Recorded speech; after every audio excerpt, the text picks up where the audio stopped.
Ah,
fampianarana atombombolo ny zavatra be dia be mety amila lalana ny saitsika fa hijorontsika ao anatin'ity fahamarinana ity amin'ny anaran'i Jesosy dia azoko antoka fanova ny hetsika ao anatinao ny fanahy masina hifanaraka amin'ilay tena antom-pisia ny ilan'Andriamanitra dia atao hoe mpitoronarina hitondra ny afo ny filazantsarany Jesosy hatrany am-parany tany atao avy amany.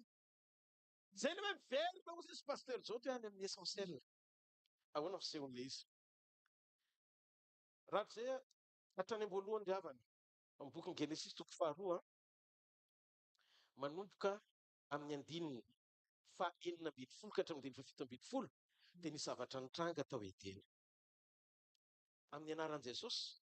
Ary Jehovah Andriamanitra nandidy andra lehilahy ka nanao hoe ny hazo rehetra eo amin'ny saha dia azonao hihinanana ihany, fa ny hazo fahalalana tsara sy ny ratsy kosa, ny hazo fahalalana ny tsara sy ny ratsy kosa dia aza hihinanana, fa amin'ny andro izay hihinanana ho azy dia ho faty tokoa ianao. Dia ndao antsika isaina an'io fahamarinana eo. Zao ny zavatra nitranga. Reny devoly io teny io dia zao no nataony amin'ny Genesis toko 7 ny andininy voalohany. Ary menarana dia efa tsy no bibidia rehetra izay nataon'i Jehovah Andriamanitra. Ary hoy izy tamin'ny vehivavy, anky varefa efa nataon'Andriamanitra hoe azo hihinananareo ny hazo rehetra eo amin'ny saha. Fa hoy raha vehivavy tamin'ny menarana, ny voan'ny hazo izy eo amin'ny saha dia azona hihinanana ihany. Fa ny voan'ny hazo eo voan'ny saha kosa no efa nataon'Andriamanitra hoe aza hihinanana na tendrenareo zany fa ndrao maty ianareo. Dia hozy izy ny menarana tamin'ilay vehivavy, tsy ho faty sekory ianareo. Dia hitantsika fa nofitahan'ny devoly tamin'ny fahalalana Eva sy Adamo. Fahalalana avereny hoe fahalalana. Avereny hoe fahalalana. Afidy corrompu zany ny fahalalana.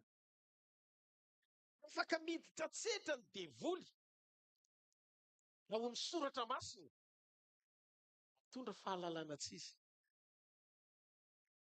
satria ny sokafany Damaseva ny lalana afahany devolona omby hiditra ao amin'ny fahalalana mitaka sy tondra fampianaram-diso. Mianatra antsika misy zavatra toko fanoharana rehefa avy eo dia hitanareo fa fampianarana manerana zao tontolo zao ilay izy ohatran'ny mahomby be mihitsiny ary tiany kristianina be dia be fa omeko eto androany ny mbavolom-belona tsoratra masina rehefa mandinika tsika hoe ay diso be mihitsy ilay izy fa afa ny mpampianatra miafina ao ambadika ilay izy. Andaony hoe hojerentsika rehefa maloto ny fahalalana satria voafitaka Damaseva dia ametra-panontaniana aminareo ahako. Ametra-panontaniana aminareo aho. Inona kay ny fahalalana ny tsara mihoatra lavitra noho ny inona ny fahatsarana ara-pahalalana tadiavinao mihoatra lavitra sy ambony noho ny fanatrehan'Andriamanitra. Ao amin'ny Genesis toko 7 ny 9:9 dia hoy izy ny Baiboly ary nandrehan'i Jehovah Andriamanitra nitsangatsangana teo amin'ny saha izy rehefa ho hariva ny andro ary relasiny vadiny ny herin'ny tavan'i Jehovah Andriamanitra tao anaty azy tao amin'ny saha. Izany hoe le fahatsarana faratapony indrindra rehefa mamangy endry zareo ao Edena, Andriamanitra midina mamangy azy. Isan-kariva mety isa-maraina koa amin'ny Baiboly sasany fa isan'andro ny Andriamanitra midina eo foana. Dia inona kay ny tentation, karazana tentation na fakapanahy ampivily lalana anao hitady fahatsarana any amin'ny créature hazo ny foron'Andriamanitra nefa ny créateur sy ny fahatsarana efa mamangy anao isan-kariva.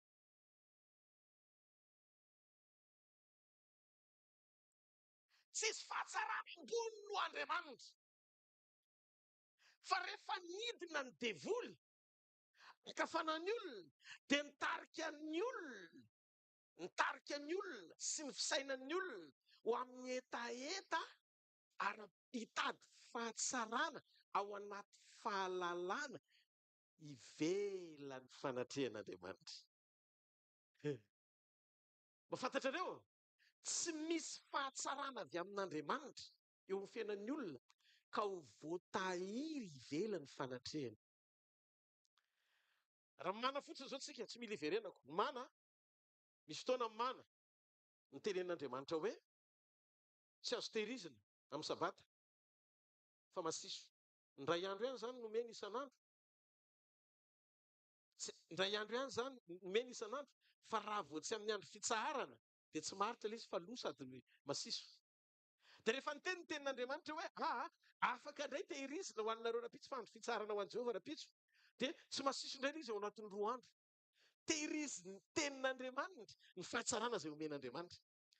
Dia avy eo ilay izy lasa azo tehirizina mandrakizay ho amin'ny taranaka fara-mandiba rehefa nampidirina tao amin'ny fiara-ny fanekena izay symbole na fanio-pamantarana ny fanatrehan'Andriamanitra. Hitanareo ny zavatra anankitelo ilay izy izay fanomezana tsy fahatsarana avy amin'Andriamanitra dia tehiriziny tenin'Andriamanitra. Izay mahatonga antsika miaina ny teny mba hatahiry ireo fahatsarana rehetra nomena. Dia ny fahatelo ianao mila mangetaeta sy mametraka ny lanjan'ny fanatrehany ho ambony lavitra sy mihoatra noho ny zavatra rehetra satria rehefa eo amin'ny fanatrehany ianao dia eo ny fahavokisam-pifaliana sy fahafinaretana ary hitehirizany mandrakizay izay fanomezany rehetra omeny ianao.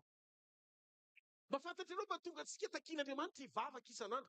Takian'Andriamanitra tsika hivavaka isan'andro, hamaky tenin'Andriamanitra isan'andro satria ny fanomezan'Andriamanitra rehetra dia tsy voatahiry raha tsy ao amin'ny atmosferany. Amin'ny tontolony dia miantso anao Andriamanitra iray aminy. Raha manam-potoana hitadiavany olona andana mandohalika eo anatrehan'Andriamanitra be ny zavatra rehetra. Hitanareo? Satria ny olona voafitaka Satana hitady fahalalana sy fahatsarana ao anatina fahalalana ivelany fahatsarana izay efa netiny teo amin'ny fanatrehana isan-kariva. Naloto amin'izay ilay fahalalana, corrompu ilay fahalalana, naloto. Dia izay mahatonga ny fampianaran-diso amin'izao andro farany izao Paritaka be mihitsiny avo tsy ampifandiny teny ianao maka repera tsiny amin'izay zavatra tena nolazainy Jesosy sy mangataka amin'ny fanahy masina ny révélation omen'Andriamanitra dia diso ao anaty fampianarana ianao, diso ao anaty finoana ianao, diso ao anatin'ny ny hoe fiainana mandrakizay ianao sy ny fiarahanao amin'Andriamanitra satria diso finoana ianao. Ny finoan'ny olona dia miankina amin'ny fampianarana voarain'ny olona. Raha mandinitsika ny fiangonana fito any Azia, izay fiangonana mamaritra ny fisehoan'ny fiangonana amin'izao ny faran'izao, ohatran'io daholo ny fiangonana amin'izao. Amin'izao zany izao ny karazam-piangonana efa misy Smirna, misy Efesosy, misy Pergamosy, misy Laodikia, misy Philadelphie, misy Smirna, dia misy inona koa ilay anankiray? Tiatira. Ireo zany ilay endriky ny fiangonana. Tsika rehetrarehetra ireo afaka mamaky an'io teny io dia mamantatra hoe aiza ho aiza amin'ireto kay ny toerana misy amin'izao andro faran'izao satria fiangonana no apakarin'i Jesosy. Raha ho avy izy fiangonana no hiakatra. Noho izany mila fantatra ao ny toerana misy ianao. Philadelphie vonona no apakarina ve ianao? Smirna ory ao anaty fizahan-toetra, miatrika sy miomana ao anaty fitsapana, hijoro ho an'Andriamanitra ve ianao?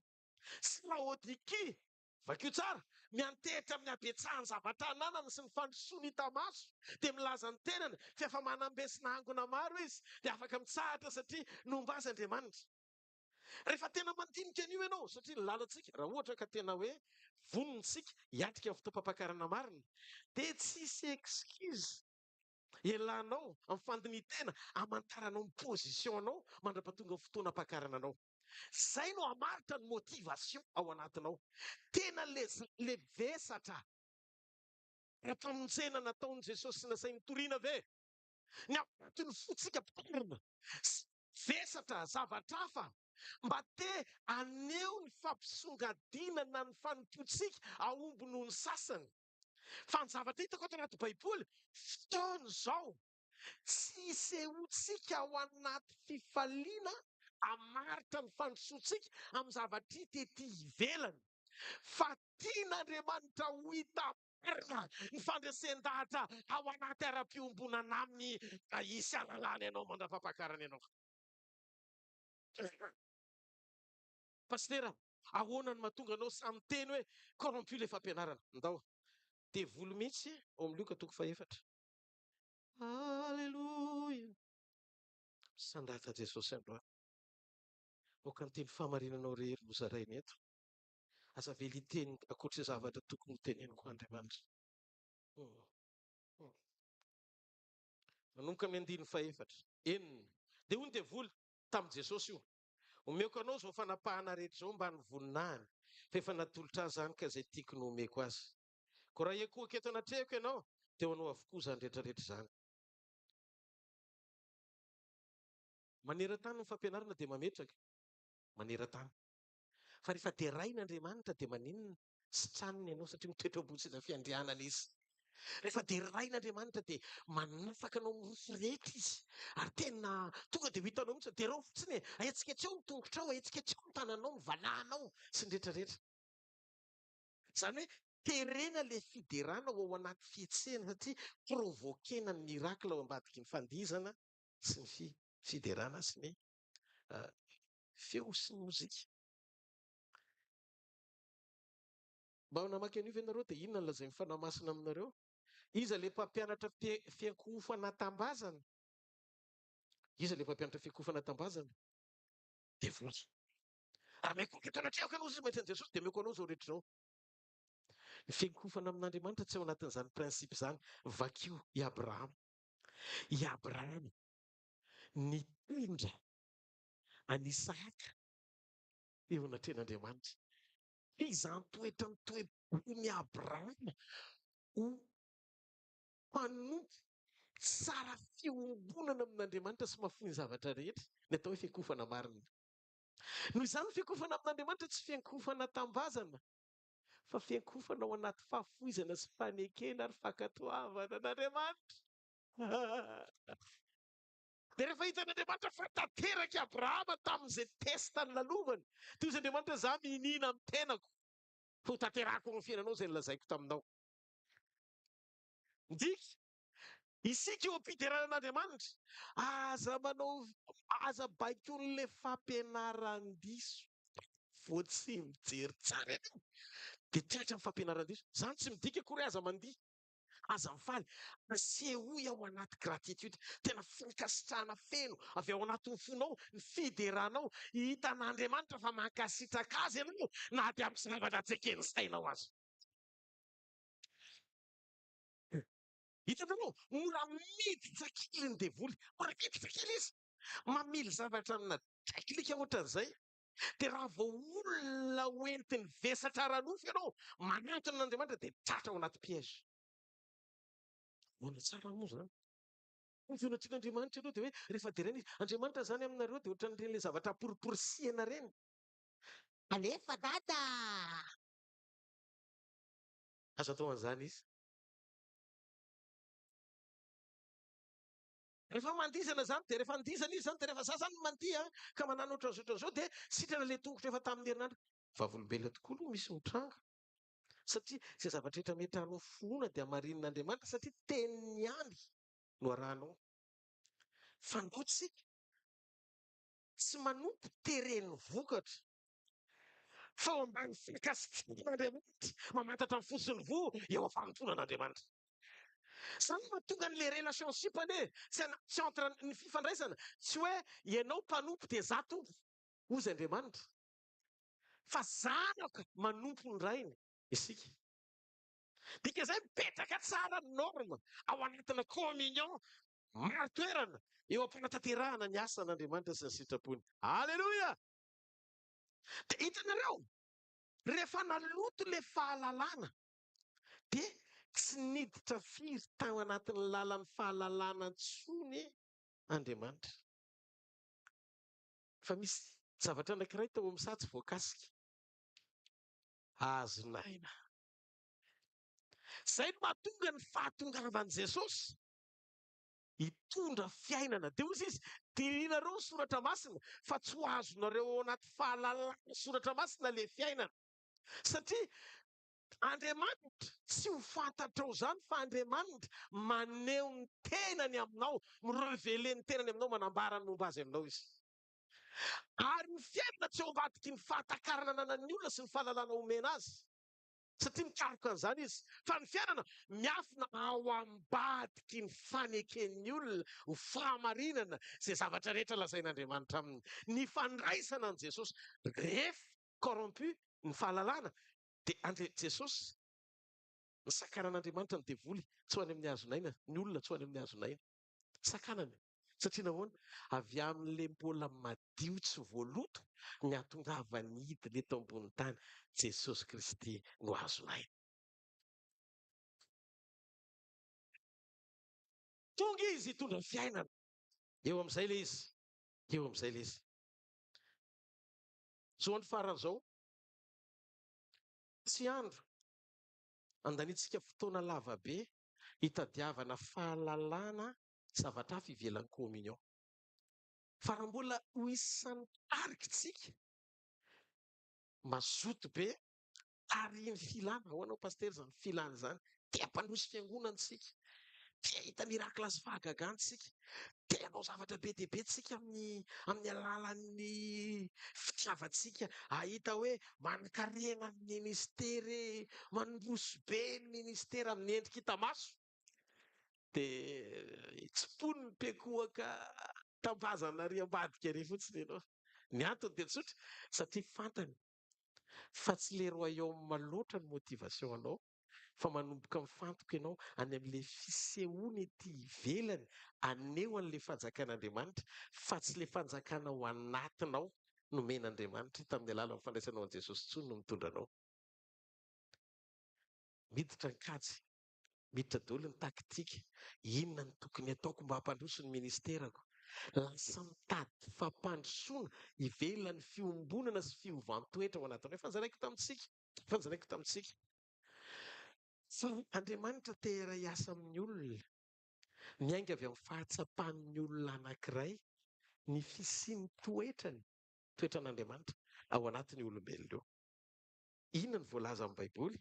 Amin'ny Romana toko 5:5, ary ny fanantenana ozy dia tsy mba mahamenatra fa ny fanan'Andriamanitra no nentin'Andriamanitra nampidina ao anatin'ny olona ny fitiavany. Namaika an'Andriamanitra voalohany rehefa nanome ny fanahany izy taorian'ny fandraisantsika an' Jesosy, dia ny ampiditra ao anatintsika ny fitiavany. Ianao zany navokatry ny fanahy ao anatinao na mbola mety ratsy toetra be aza ny fahitan'ny olona anao. Raha vao nandray an'i Jesosy ianao dia misy fahatsarana ao anatinao, fa tsy active ilay izy. Raha tsy raisinao ny décision na fanapahan-kevitra, tsy mihetsika mihitsy io toetra io. Raha tsy ekenao manapa-kevitra, amoaka an'ilay izy, moka an'ilay izy avy ao anatinao. Zay ny rôla ny safidy. Ho azavaiko ilay izy. Efa nazavaiko tety fa very kely. Jereo anie amin'ny bokin'ny Genesis, Genesis toko 4, ny 5. Ozy izy Andriamanitra tamin'ny Kaina. Kaina ny resahany. Kaina avy namono ny rahalahiny. Olona tsara ve zany?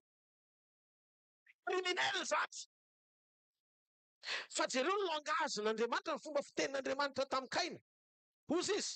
Raha tsara toetra ianao ry Kaina moa tsy miramirana va? Fa raha tsy tsara toetra kosa ianao dia mamitsaka eo am-baravarana ny ota ary ianao ny kendren'ny fandriany kanefa ianao ny tokony hanapaka-azy. Kaina efa olona ratsy. Kaina efa avy namono ny rahalahiny. Kaina efa olona mendrika ny tsara ny asoto raham-bato satria namono ny rahalahiny. Mbola iresahan'Andriamanitra hoe Kaina, fa maninona ianao manao erreur? Misy zavatra ne ao anatinao e. Nametrahako fanapahana ao anatinao, fa tsy mahazo aina ilay fanapahana io mivoaka raha ohatra ka ratsy toetra ianao. Ny famoaka toetra zany tsy afaka Andriamanitra no forsinina ny olona, fa tsy maintsy mandalo eo amin'ny lalan'ny fanapahan-kevitry ny olona. Zany no mahatsara ny sekolin'ny toetra. Sekolin'ny toetra tsara lavitra no sekoly mampijoro anao sy mampahalala anao ny fahaiza-manao n'Andriamanitra. Satria en danger ny fiainam-pananao. Raha olona ampiasain'Andriamanitra be mihitsy ianao, tsy ny eloava ny toe-panaraka an'Andriamanitra. Dia zay fa tonga fanomezana ny toe-panahy sy ny hery. Halleloja! Sy ny zavatra rehetra momba ny fiainana, nakaban'Andriamanitra ny Petera 2:1-7. Ozy izy hoe, efa nomeny ny herin'Andriamanitra ho antsika ny zavatra rehetra momba ny fiainana sy ny toe-panahy araka an'Andriamanitra. Satria ny toe-panahy araka an'Andriamanitra mampahazo aina an'ilay hery ahafahan'ilay fanapahana miseho. Raha io Genesis 4:7 resahana. Rehefa manaiky tsika, averiko. Raha vao manaiky tsika, hiditra amin'ny sekolin'ny toe-panahy araka an'Andriamanitra. Manaiky ny anapahan'ireo vokatry ny fanahy hiasa ao anatsika. Dia horain'Andriamanitra ao antsika ny fahafahan'ny herin'Andriamanitra miasa sy manapaka amin'izay zavatra rehetra ilantsika ny fanampian'Andriamanitra. Amin'izay fotoan'izay,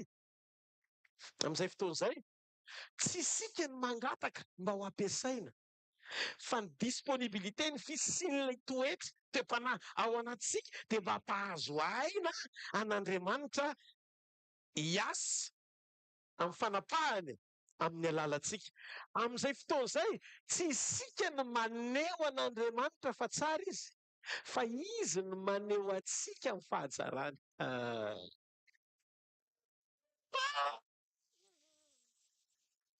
Halleluja!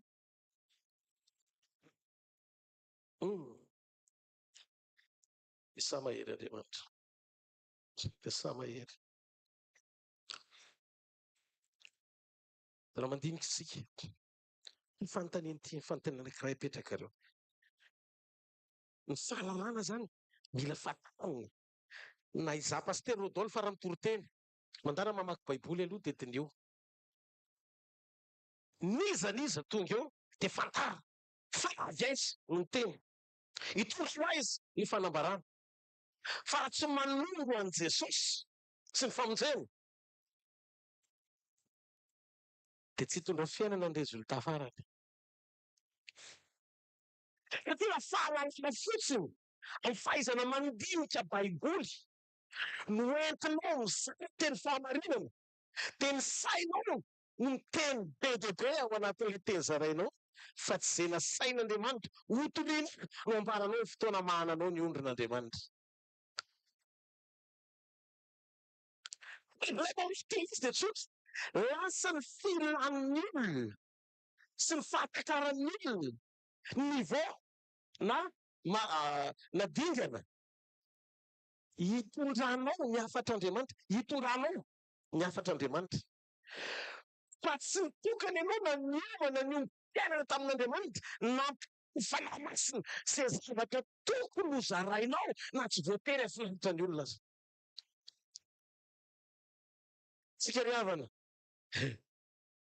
nampiasaina sy nomanina hijoro hanambara fahamarinana.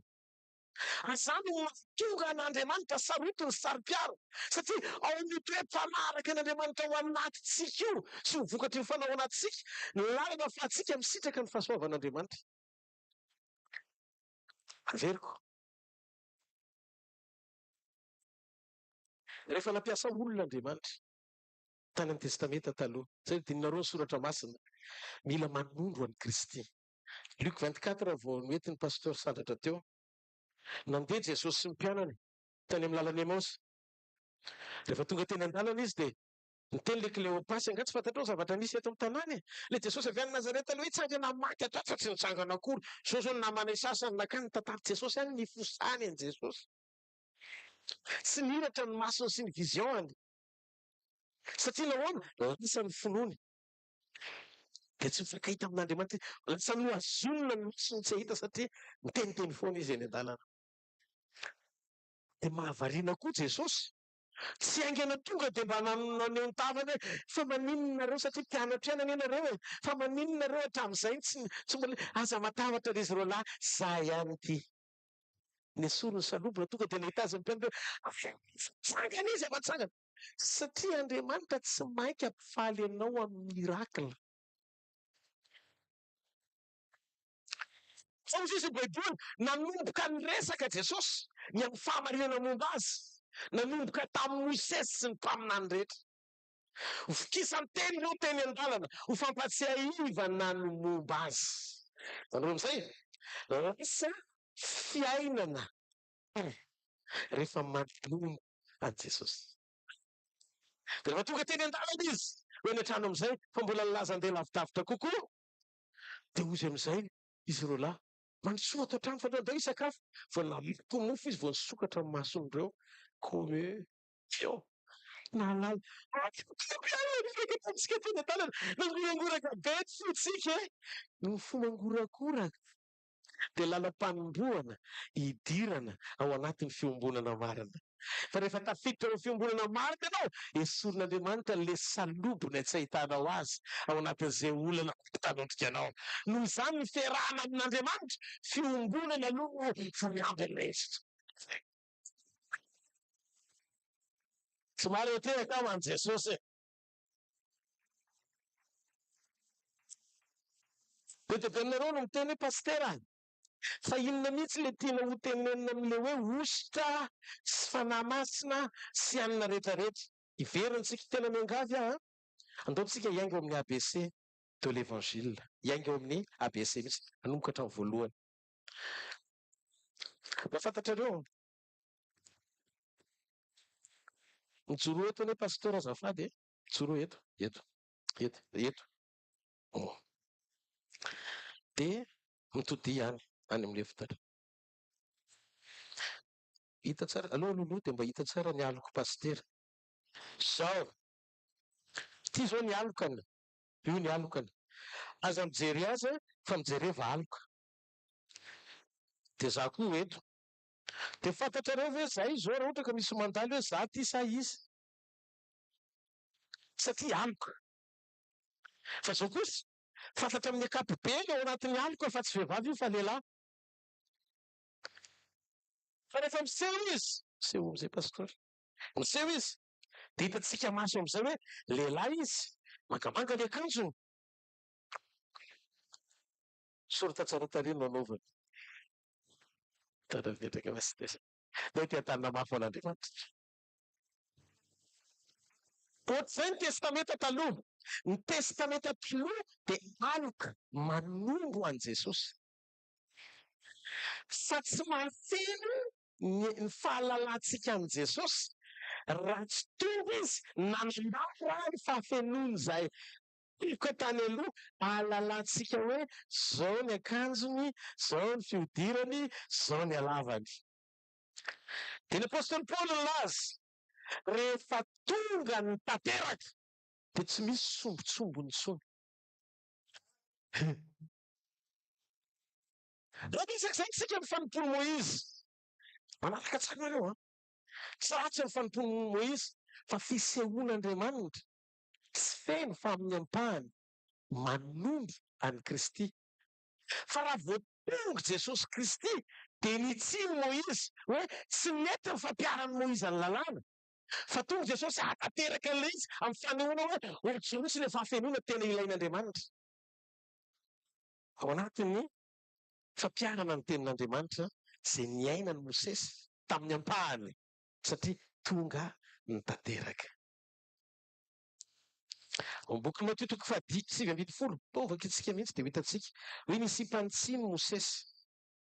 Matteo 7:20 ny 5 ka hatramin'ny 7. Amin'ny anaran'i Jesosy aloha izao ny lehilahy tantaony reny sy ny reny ka hikambana ny vadiny ary dia ho nofo iray ihany izy roroa. Ka dia tsy ho intsony izy fa nofo iray ihany. Koa amin'izany izay nampiraisin'Andriamanitra dia aoka tsy ho ampisaran'olona. Dia hoy ireo taminy nahoana ary Mosesy nandidy hametana tao fisaram-bady sy hisotra azy? Ary hoy Jesosy taminy, ny hamafonfonareo no mamelan'i Mosesy anareo hisoa-bady, fa tamin'ny voalohany tsy mba toy izany. Jesosy izany tonga aneo an'ilay tamin'ny voalohany, fa Mosesy tsy nafantatra ilay tany amin'ny voalohany, fa nataony arak'izay nampety azy, fa izay aloha ny halalany azy, zao ny fampiarana an'ity, fa zao ny lazain'Andriamanitra. Dia raha vao misy miady dia malahelo koa Mosesy. Hoe mafy kosa ny nanjoany ty, noho izany tokony hisaraka reto sy ny avy. Manaiky anao sy ny avy ary dia andana misaraka. Tia Andriamanitra, no. Tsy izay tany am-boalohany.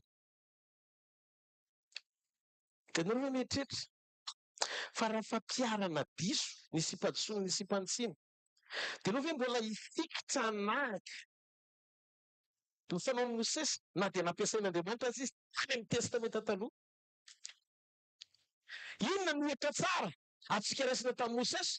Ny fahalemem-panahiny, ny obesansiny, izay nitohina anela ny fahamarina ny fanomezana taty aoriana manomana an'i Jesosy. Fa raha ohatra ka ny fanompony Mosesy no arahanao, tondana Mosesy be mihitsy hono ilay raha marina, dia efa afaka sita sisa mita eo akaikinao. Satria Andriamanitra niara-niasa tamin'ny olona tsy tanteraka. Ary rehefa olona tsy tanteraka no nampiasain'Andriamanitra dia nandefitra ny fanahan'Andriamanitra. Nilefitra satria tsy misy afa-tsy eo no ampiasaina eo aloha. Dia niara-niasa tamin'ny karakteran'ny olona Andriamanitra dia mifangaro ny volonten'Andriamanitra sy ny volonten'ny olona. Satria naseho teo amin'ny nofo tsy tanteraka ny hery ny fiasan'ny fanan'Andriamanitra. Izay no nahatonga ny Baiboly misy tsara, tena Maria mihitsy ny tsipihany hoe ny fanahan'i Mosesy ny tao amin'ny 70 lahy. Satria ny fanahin'ny famindraminy ity ny problème fiangonana amin'izao ny faran'izao. Satria variana amin'ny testamenta taloha ny kristianina nefa mandroso mankany amin'ny fahafenoany testamenta vaovao. Aza mbola mandeha aloha, aza mbola mandeha. Elia tsara ny zavatra tiako zaray. Ho an'i Elia indray Elia tena mpanompon'Andriamanitra nalazako ny olona tao milazan'ny olona tsy tanteraka ny asan'Andriamanitra. 53-56. Fa tsy nandray Jesosy ny olona satria nandroso toa ho an'i Jerosalema Jesosy. Ary raha hitan'i Jakoba sy Jona nampianana izany dia hozy izy, tompoko, tianao va miteny zahay mba hisy afon'ny latsaka avy any an-danitra handevina azy ampy hoe ohatry ny nataony Elia? Fa Jesosy nitodika dia niteny mafy azy ampy hoe ka manao hoe tsy fantatrareo ny toetry ny fanahy izay ianareo, fa ny zanak'olona tsy tonga haveriny amin'ny olona fa hamonjy azy. Ay, kondanen'i Jesosy koa nefa sakafo mandringan'olona isaky ny mihetsika io. Fa fihinana ny ao anatinareo. Dia ianao izany mba mpakafy Elia indray. Fantatr' Jesosy nefa izy izany eny amin'ny andro farany. Dia izao nataonao. Ohatry ny nataony Elia koa hosorona rehetra. Dia hoy Jesosy fa fo mangidy aviaizana ao anatinao. Ry Petera sy Jakoba bedy tsy navelany an'ozony olona tsy voatery handray azy. Raha hivavaka ho an'ireny tsy mandraiky sy mifanjakan'Andriamanitra raha tsy miova mpanota. Aza isan'ny olona mpanota nafana fa rehefa tafatsiro hamonjy mpanota fa tsy hanafitra azy hitondra azy ao amin'ny Kristy. Tsy misy, tsy vitanao misy ao anao. Altaran'inona ny altaranao? Altara tokana ihany ny ekena. Ny altara tao Kalvaria ny eken'Andriamanitra dia ny altara natsangan'i Jesosy tamin'ny namboana azy teo ny hazo fijaliana sy nandatsahany rany. Aza mamorona altara hafa. Misy mpanao marina ireny, ka mpanao marina hafa fa tsy voatery Andriamanitra. Izay mahatonga amin'azy aza dia fatra mpandeha ao anaty finoana faritany vokatra fa mandràna miditra ao amin'ny teny ifandray amin'ny fakasitrahana Andriamanitra. Ny andrasantsika tsinona tsy hoe nyvalivaty hitantsika eto ambonin'ny tany hoe mirefotra izay nanisy ratsy antsika, fa ny mampiavaka antsika ny fitiavan'Andriamanitra ao am-pontsika mampijoro antsika ho lena araka ny sitrapony ary mivantana amin'ny fotoana ivereny satria tsy niala tao amin'ny sitrapony ary tsy niodina tamin'ny lalany. Somary ety-eka ao an'Andriamanitra. Izany no mahatonga an'Andriamanitra afa-po rehefa tonga Jesosy. Afa-po Andriamanitra rehefa tonga Jesosy. Dia hozy izy ao Matthieu 17:5, ity ny zanako malalako izay sitrako, izy no henoy. Izy no henoy. Moïse teo amin'ny ilany, Elia teo amin'ny ilany. Tsy Elia no henoina, tsy Mosesy no henoina, fa Jesosy no henoina. Izany akory tsy midika aza amin'ny resaka momba ny Elia sy Mosesy. Fa ohatra ireo fanondronan'ny Elia sy Mosesy hifanaraka amin'ny fanambarana ny amin'ny Jesosy. Fantatra po fa misy zavatra tiantsika ho ataona ho amarinina. Aingana mihitsy tsika miverina amin'ny testamenta taloha ka mifanatao amin'ny Elia na ka ao amin'ny anona enoy. Misy dikany Andriamanitra matoa rehefa tonga nofo izy atao hoe Jesosy. Satria teny izy tamin'ny voalohany. Teny dia tonga nofo ny aranona tamintsika atao hoe Jesosy. Rehefa nanetry tena olona Andriamanitra dia nety maty teo amin'ny toeran'ny olona izy. Izay ilay takam-pitiavana ataon'Andriamanitra. Atsangany ao amin'ny Kristy. Rehefa midisika tonga olombelona dia tsy natsangan'Andriamanitra mihitsy izy raha tsy nidina ny fanahy nanam-pirofo hoe masina izy. Izany hoe Andriamanitra izany mitady olona tanteraka hamonjy ny olona tsy tanteraka. Dia vao hitan'Andriamanitra ilay olona tanteraka, Elia matoa nahazo fanitsiana tsy tanteraka, Moïse matoa nahazo fanitsiana tsy tanteraka, ny mpaminany rehetra tany aloha matoa nahazo fanitsiana tsy tanteraka, fa Jesosy tsy mba nisy nanan-kiana ny ray ny azy na ray azy. Izany hoe nahazo và sorovain izy. Tsy maharety ao an'Andriamanitra. Izany io Jesosy avy any Nazareta io. Dia inona ny zavatra niseho? Ao amin'ny Romanina jerentsika vetivety. Romanina 1:1-4. Amin'ny anaran'i Jesosy, naseho tamin'ny kero ho zanak'Andriamanitra araka ny fanahiny fahamasinana tamin'ny fitsanganana tamin'ny maty dia Jesosy Kristy tompontsika. Araka ny fanahiny fahamasinana nananganana azy tamin'ny maty fa tsy hoe satria zanak'Andriamanitra izy. Misy dikany izay ny zavatra hoe tsindriana. Rehefa hitan'Andriamanitra nidina ny fanan'Andriamanitra nanam-pirofo tao amin'ny fasana anankiray misy olona nalevina atao hoe Jesosy. Dia hitany fanan'Andriamanitra fa io olombelona nofo aman-drà maty kanefa sady tsy nanotany, tsy nalalalaota, tsy nitorotoroana tamin'ny ota. Io izy ny fanahy masina. Atsangako io. Nitsangana amin'izay velona Jesosy. Dia amin'izao fotoana izao Jesosy afaka vanany iray. Olombelona ohatrà tsy ohatranao mitafy nofo. Misy olona any an-danitra dia nanontany tena ahako. Tsiaritra kely ity. Nanontany tena aho. Fa maninona Andriamanitra? No ankalazaina ny fiakaran'i Jesosy any an-danitra. Nefa izy Andriamanitra tamin'ny voalohany efa tao aminao fony izy mbola tsy tonga nofo. Dia izao no navalin'ny Tompo tamiko. Eny fa famarinana be. Hozy izy, io toerana io, ilay programa tapaka tamin'ny Adama fanotoizany. Namonina ny Adama izy nanapaka ny Edena. Fa tao am-poko koa rehefa vita ny fitsarana le fanalatsaka avy tany an-danitra amin'ny apokalypsy toko 2010 fa nisy avy tany an-danitra dia nilatsaka ny devoly resy mikaela dia tao amin'ny sasany ny efa nisy devoly fa nafenin'Andriamanitra izay natonga ny Adama nataony safidy ny nitondra ny Adama tamin'ny Adama mbola tsy nandray fanapa-kevitra ho an'ny tena nihinana ny azo fahalalan-tsara sy ny ratsy. Dia tsy hitany Adama ny fisiny fa Andriamanitra efa nanomana fotoana hitsarana amin'ny Satana. Fa Andriamanitra mila manome direktiva ny Adama hoe mety amin'izay ny hinananao an'io. Fa i Adama tsy manana an'ilay izy dia nihinana mialohan'ny fotoana satria fitahan'ny devoly. Dia na olona hatreto hoe raha nihinana sy autorisen'Andriamanitra ny sokatra masina hita ilay faratsiny efa voasara ilay ratsy tao edeny satria tamin'izay n'Andriamanitra tsy namorona zavatra ratsy tao edeny.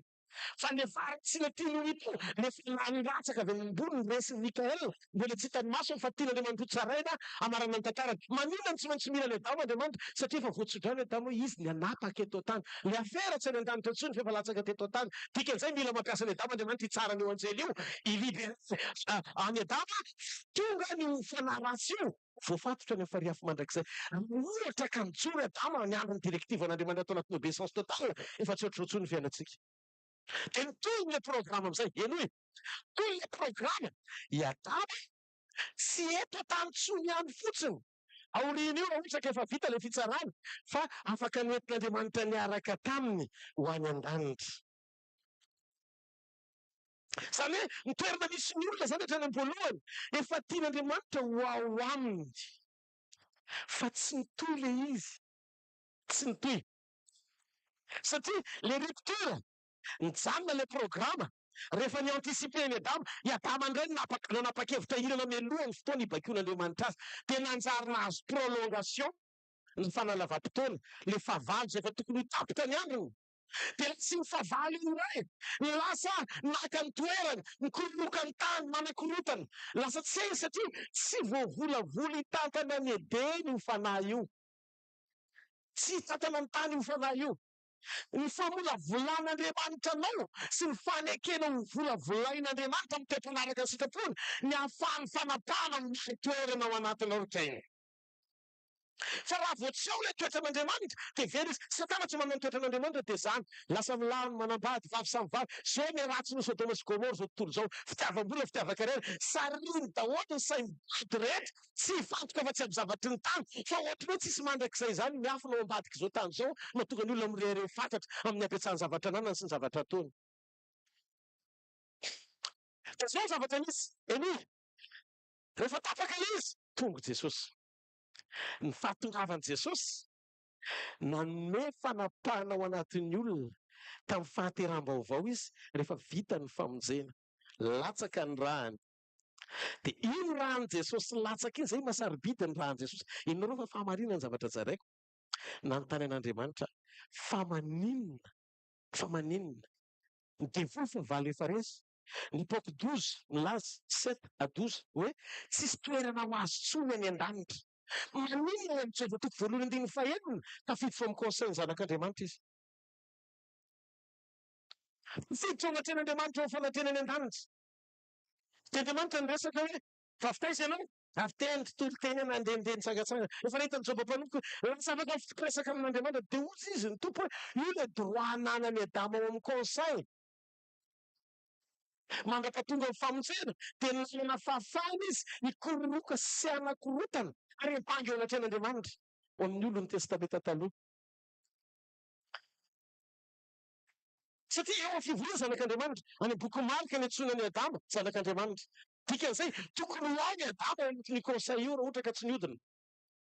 Fa ny fahefana voarainy tamin'ny Adama natonga azy ny solon-tenan'ny Adama ohatrany hoe délégation avy nanonga ampanjakana. Tsy marety aika ao an'Andriamanitra. Tsy marety aika ao an'Andriamanitra. Tonga ao izy solon-tena tsy mahafantatra ny inona fa andeha hipanga ny atongavana eo satria ny alebeany ao ambavany dia arak'izay vesatra ao am-pony satria miala izy dia manambara ny fialonany hisarika ny mason'Andriamanitra sy ny famindram-pony ahita ny fahadalany Joba. Dia hozy izy Jesosy io toerana corrompu any an-danitra io ny tsy maintsy diovina aloha. Latsaka ny rahan'i Jesosy teto an-tany Libereny olona afaka mandray an' Jesosy ho ao aminy. Dia hoy sisy ny bokin'ny Hebreo, tondra ny raha ny tenany izy any an-danitra, mba ho voaporofo eo anatrehan'ny ray fa izy ny mpamonjy. Dia zao rehefa tonga tany izy, dioviny daholo ilay toerana dia manamboatra fitoerana vaovao ho anao izy. Satria corrompu ilay toerana amin'ilay conseil amin'ny alalan'ny fidirana Satana sy ny fivoahan'ny tany. Fa vao nitsangana tamin'ny maty Jesosy ka vela izy dia voatapaka tsy mahazo miakatra any an-danitra intsony amin'izay Satana noho ny amin'ny herin'ny raha ny zanak'ondry. Alleluia. Tsisy mpetanga any an-danitra izany intsony ianao fa eo amin'ny droite du Père misy iray tokana mipetraka sady mandresy no efa naharesy Jesosy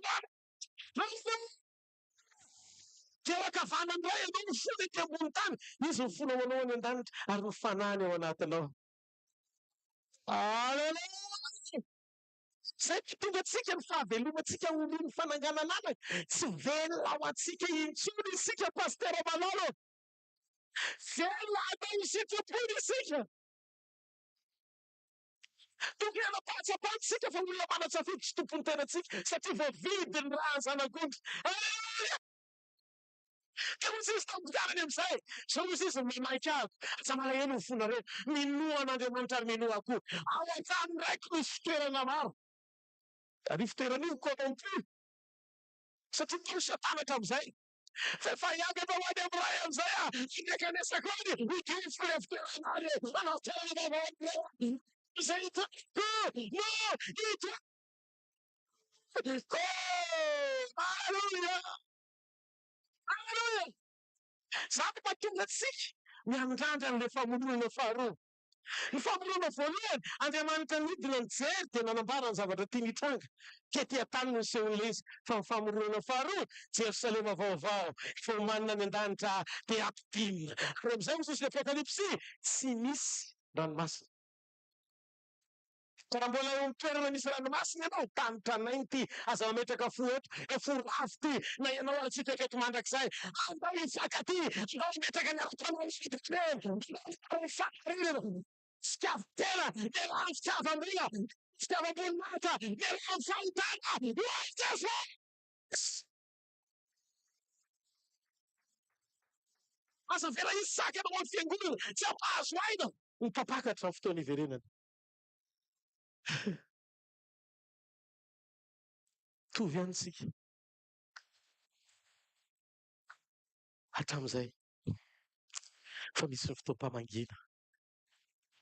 Tsy maintsy hiovana satria fantatra fa ny fotoana anankiray hiverenana dia tiany hifankahita amintsika. Inona ary izany ny zavatra tokony hotoriana? Mitory ny fanjakan'Andriamanitra. Avereny mitory mba ny fanjakan'Andriamanitra. Dia avereny koa mitory ny amin'ny famonjena. Dia avereny mitory an'i Jesosy. Jesosy ny toriana, Jesosy ny fiainana, Jesosy no hita, Jesosy sy ny fahafenoany no eo amin'ny fiainan'ny fiangonany. Amen. Izany no mahatonga antsika. Mety misy fahazarana, mety misy fahazarana. Ary miala amin'ny fahazarana tena mafy be. Indrindra fahazarana nampahomby ianao. Teny Baiboly, any amin'ny parany any, dia izy mpaminany sandoka. Izy fampianarana sandoka.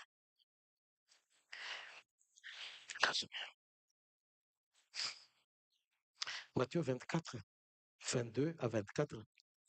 Ary raha tsy efa nafoezina ny andro, dia tsy misy nofovonjena fa noho ny olom-boafidy dia ho foezina izany andro izany. Koa raha misy manao aminareo hoe indro aty Kristy na indro ary, aza mino nareo. Fa izy Kristy sandoka sy mpaminany sandoka, hitsangana ka haneo famantarana lehibe sy fahagagana, ary raha azo atao na dia ny olom-boafidy aza dia ho fitahana. Hitanareo vokatry ny fahalalahana dia afaka misitraka fa haneo-pamantarana ny olona sy fahagagana. Fa ny ahalalahana ny an'i Jesosy sy avy amin'i Jesosy dia tsy misy ankoatra ny vokatry ny fanahy. Ny fanan'Andriamanitra ao anatin'ny olona. Misy fanao mifidirana, fa misy fotoana ohatran'ny hoe azahoana tombony ilay izy. Misy fanamarinana ilay izy, fa aza adino Matthieu 24. Misy manamarina koa ny fampianaran-diso. Rehefa mampiety ny olona ny zavatra toriana, dia tonga ny olona Fa vitsy ny olona mahazaka an'izany zavatra toriko izany. Vakio Matio Marika Lioka Jaona. Jesosy nandeha mandeha mbola tsy nampianatra momba ny ositra. Ity mantsy fantanina mipetraka paster zany an'ity ositra. Za tsy an'ity ositra fa za mandeha amin'ny fomba tsotra fotsiny arak'izay teny nampianaran'i Jesosy. Ny ositra tsy ampianarina fa ny ositra no mampianatra. Rehefa ao anatinao ny fanan'Andriamanitra ka nandray an'i Jesosy ianao dia ao anatinao ny ositr'Andriamanitra. Jaona voalohany toko faharoa andiny fafito amby roapolo ka hatramin'ny fahavalo amby roapolo. Ary ianareo tsy ampianarin'olona fa ny ositr'Andriamanitra ao anatinareo no mampianatra anareo.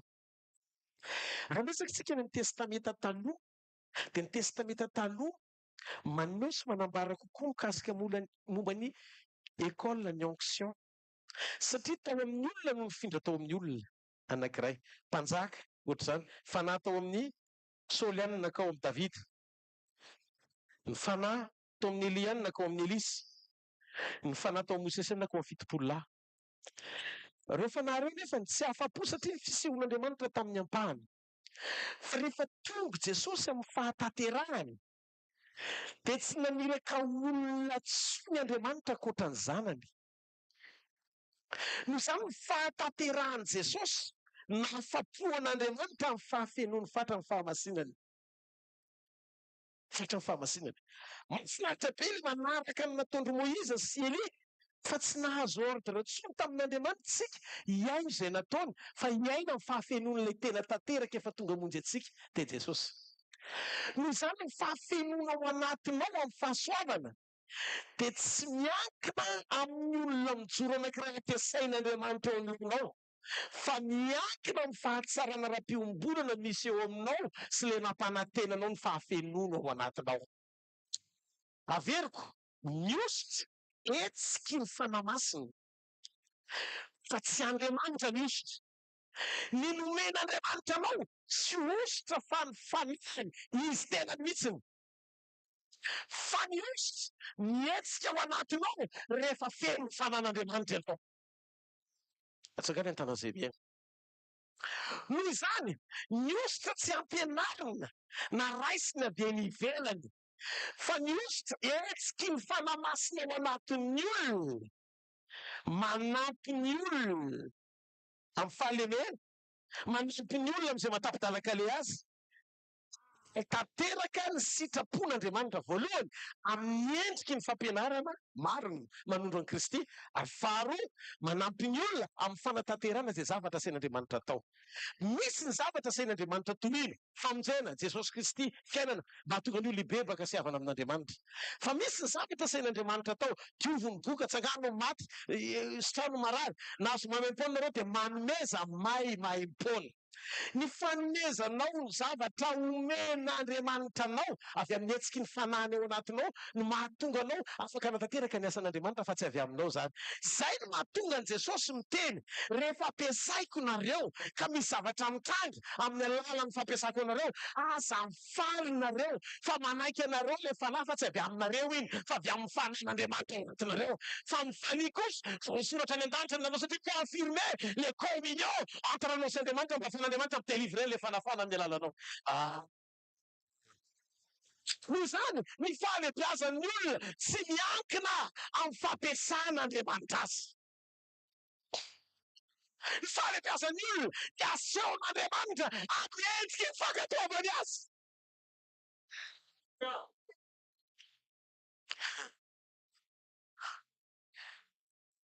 Ahoana fisehoan'ilay izy? Hoy izy Jesosy, fanomezako dia tsy latsa-danja noho ny tenako. Teny Jesosy, ny fanahy tao amin'i Jesosy, Andriamanitra daholo izany. Dia ny heriny tsy momba azy rehetra. Fa ny ositra fanomezana ohatran'ny fanomezana rehetra, manampy ny olona ohatran'ireo benediction rehetra hita maso eto ambonin'ny tany. Ny ositra manampy anao mba hifankahita amin'ny fanampiany. Ny ositra tsy mankany an-danitra. Eto dia mitsahatra fotoana hiverenan'i Jesosy. Fa raha vao miala eto isika, tsisy zava-paharatona any an-danitra, tsisy olona paherezina, tsisy délivrance any. Tsy ilaina any izany. Noho izany ilaina ianao ampiasain'ny fanahy masina hiasa ny fanosorana, fa tsy tohina ny fanosorana atao vidy varotra hisariana ny sain'ny olona, fa zay be ositra no ampiasaina kokoa. Tsisy be ositra sy kely ositra zany, satria Andriamanitra tsy nampanantena double portion ohatra ny elita amin'ny Elize, fa Andriamanitra nampanantena fanahy masina ny fahafenoana. Pasteur Rodolphe, masika loatra ianao, tsy masika fa fahamarinana zany. Ndaotsika isaina kely zavatra anankiray. Enoy a, tondroy maso ara diso ny zavatra teneniko. Verintsika any amin'ny fototra, ny essentiel ny jerentsika. Enoy kely ty fahamarinana ty.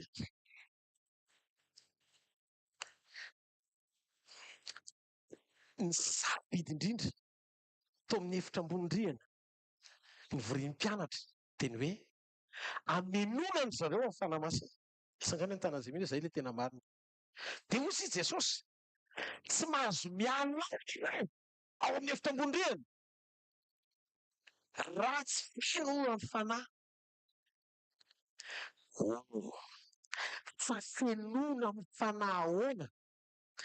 Satria ny Baiboly dia milaza fa ry zareo ireo dia nampiasaina tamin'ny fanehoam-pamantarana sy fahagagana henjana be mihitsiny. Hita zany ao amin'ny bokin'ny Matio, misy an'izay teny zao Matio hoe ary ao Matio toko 10. Ao Matio toko 10 ny 15 ka hatramin'ny 10. Zao ny voasoratra ao. Ireo mifolona ireo dia nirahan'i Jesosy ka nodidiny hoe aza mandeha amin'ny lalàn'ny jentilisa raha miakatra any amin'ny tanàna Samaritana, fa leo makany amin'ny ondrivera amin'ny zanak'Israely. Ary raha nandeha ianao dia mitory hoe efa miakaiky ny fanjakan'ny lanitra. Dia nirahany amin'izay sitrano ny marary atsangano ny maty diovy boka voainy demonia, efa nahazo maimaimpona nareo ka manomeza maimaimpona. Tsy mbola nisy fotoana Jesosy nampianatra ny mpianany hoe ohatran'izao ny fihetsiky ny ositra rehefa feno ianao ny herin'Andriamanitra dia mety tanana tsisy lesona ositra zany, feno ny fanahy fotsiny dia dana. Irahana dia mandeha. Dia eto anefa izany ao anatin'ilay iraka sy direktiva tonga dia mamaly le fanafahana. Ary ny bokin'ny Luka toko 10, jereo tsara Luka toko 10 tena mahavariana mihitsy le zavatra mitranga. Ny 5:70. Ozy izy ry zareo. Ary ny 70 lana dia miverina tamin'ny fifaliana ka tompo na demonia aza dia manaiky anay noho ny anaranao. Hoy Jesosy taminy, za mahita ny Satana latsaka avy tany an-danitra tahaka ny varatra. Indra fa nomeko fahefana litsaka menarana sy maingo ka sendresy rehetra nanana fahavalo ianareo ka tsisy ampanina anareo akory. Ka za mifaly nareo fa manaiky anareo ny fanahy fa mifalifa voasoratra ny an-danitra ny anareo. Fa maninona Jesosy miteny an'izany? Fa inona zany ny ilana le Pentekoste? Hoy efa ampiasaina manangana maty ny demonia fa manaiky azy. Raha zany no endriky ny fahafenoana, tsy mila mandalo ny pasazy ny efitra ambony-drihana tsy ny mpianatra fa efa feno. Fa izy Jesosy tsy ny fanehoam-pamantarana hita maso fa mombanao amin'ny asa ny tiako lazay raha menona anao. Fa ny ahatonga anao ny vavolombeloko. Oh, tsy vavolombelona zany rehefa ampiasaina. Tsy ampy fe zany rehefa ampiasaina. Fa hoy Jesosy ao amin'ny efitra ambony-drihana fenonareo, voafenonareo fa mandeha mivoaka. Inona no nampiavaka ny efitra ambony-drihana tamin'ny fampiasana teo aloha? Niova attitude. Novaina avy ao amin'ny efitra ambony-drihana ny toe-pon'ny mpianatra. Tsy nahita ny tena intsony, tsy nankamany ny ainy intsony na nifaky azy. Ny vombonanao to tahotra dia taoriana mivavaka tao amin'izay ny fenoana. Aoriana fahafenoana tsy mahatao maty ny andehanambaran'i Kristy any amin'ny sinagoga sy afaka ambonan' Jesosy mbola tsy ela akory. Ny fahafenoana dia mahatonga anao anadino ny tenanao fa hevitra ny hafa. Toe-po, averena toe-po. Averena toe-po. Averena fantelina toe-po. Ny vavolombeloko arak'izany. So rehefa ampiasaiko mahery, tsy eken'ny fanahy. Fa ny hoe vavolombeloko dia mijoro mahasolo an'i Jesosy hita maso. Amin'ny toe-po, amin'ny fitiavana, amin'ny fanetretena. Hitanareo ny mahatonga an'i Jesosy tsy mpanangom-be eto ambony tany fa bobaiko izay ilaina ara-potoana. Izay ilay toe-po tsisy fanahiana fa mijoro ho mpanapaka vokatr'ilay toetra ankasitrahana ny asa tao aminy. Averiko indray. Rehefa mandeha akatra an'i Jerosalema izy biriky ny ndramina no nitengenany. dia vita ny indramana an'iny tena veriny. Rehefa tonga teto ambonin'ny tany izy, vehivavy virjiny no niteraka azy, nindraminy. Fa rehefa tonga Andriamanitra amin'izay izy naseho nofo, tsy mano izy natrano iray aza nitrehana ny lohany, mivoavoa foana ny fotoana nanaovana fivoriana. Izany hoe nampahazo aina ny toe-panaraka n'Andriamanitra tao aminy, dia tsisy toe-po fikitra ny tany tapana ara-pana ina na matotra azy mihitsy na kely azy. Maty amin'izay izy mbola fasana nindramina, dia izy Andriamanitra tsisy nenenao anjanako eto ambony tany anvianao aty. Fa mahatonga mandana manontany olona faran'izay sarotra indrindra eo am-pialan'aina ny elana eto ambony tany ny fifikirana n'ity tany ity satria be arena be izy. Dia matahotra izy hoe iza daholo izao nihinana ny lianina ohatran'izao ny tranony ohatran'ny marary saina sy marary fo satria nahoana voafatotra eto. Raha mbola voafatotra eto mbola tsy nanomboka akory ao anatin'ny fanompona, satria ny direktiva sy ny taridalana sy ny fanompoana an'Andriamanitra mihitsy ny enjeu ho aiza ny fiainam-pananao. Hiala eto ve ianao dia toro ny fahatsaràn'Andriamanitra, raha avy ny fotoanany maritiora, ianao konsideran'ny fitahiana ve dia ny tena ho faty amin'izany, satria tsy maritiora tsy manam-pahendrena amin'izany. Izany dia valona. Tsika tsy fampiatsara vela tsi. Avelao mahay vava kely mihitsy aloha. Didio, niala tao amin'ny vatako ny tenako, dia hitako hoe io vatako dia ity zahako.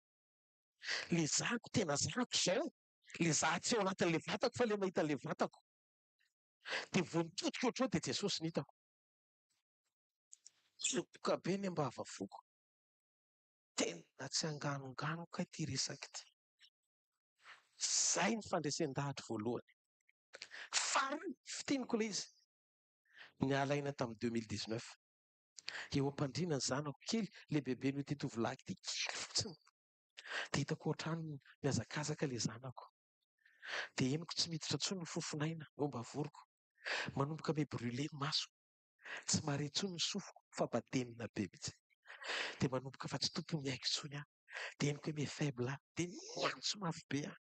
Dia za le miantso mafy be, za nietrehitra hoe vavako ny miantso fa kay ny haiko ny miantso. Dia ohatran'ny nisy reny hitanao le pepelaina transparent be reny nanaro-nanahako, dia tsisy plafond intsony hatrany an-danitra. Goaza Jesosy fa mbola be dia be. Za mbola hitako hoe nisy pastera tsy vita fihavanana tamiko, nisy fianakaviana mbola henoko mihitsy tsy zao e. Miantso aho Jesosy aho feo tokana ahoana. Zay ny henoko. Verina ny haiko tonga dia normal ako. Tao anatin'io minitra kely io ny teny hoe anonotra ako.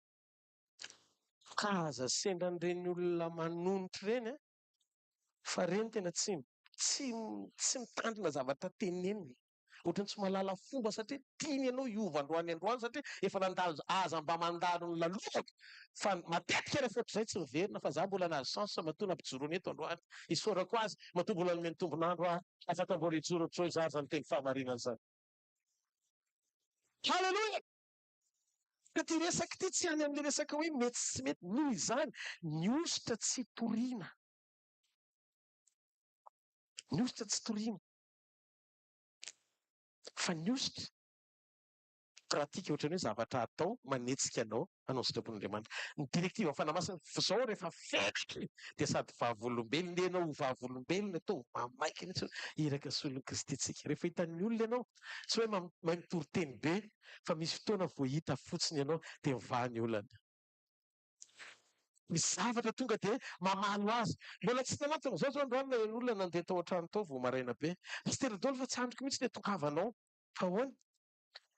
Tsy fantatra koa ilay zavatra nitranga fa nampiasa le prezansy Andriamanitra. Prezansy Andriamanitra. Dia tany Antananarivo ilay ohatran'izao dia za nieritreretra hoe nafa confirmé ilay izy tonga taty Mahajanga.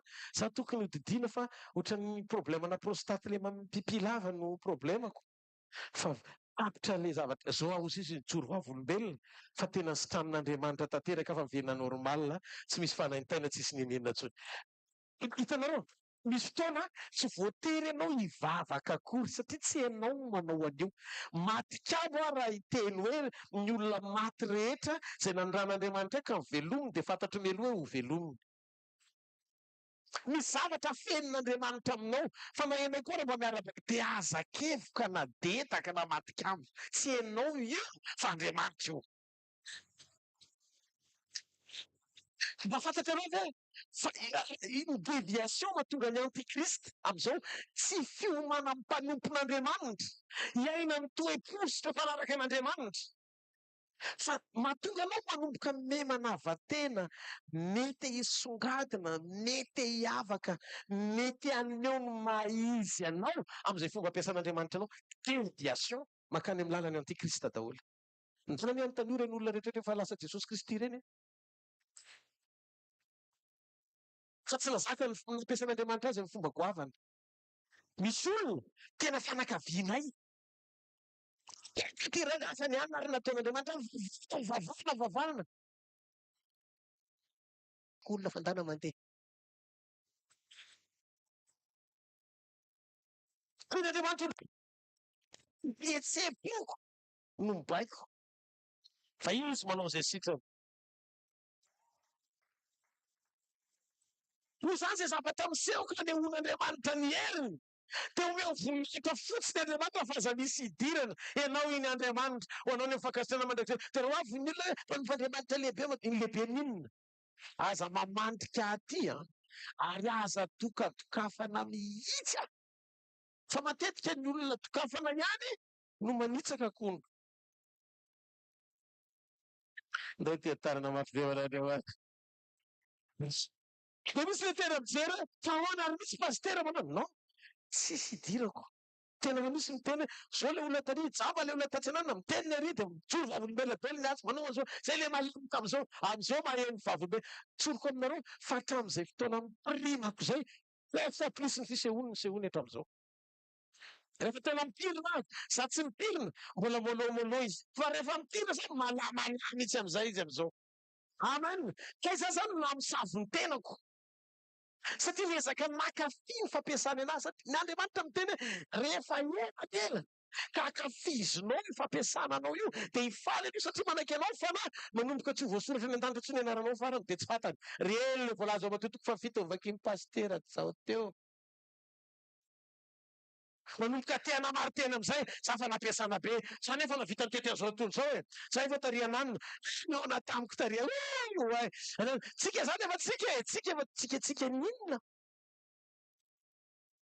Miangavy hoe pastera, andao tena hoe stop zay, tena aloha stop.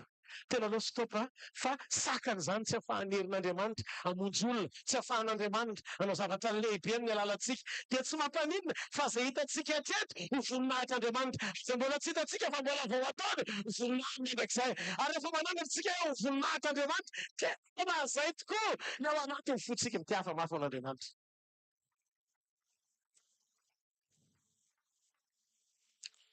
Pastera, ka zany hoe te handray fahasoavana.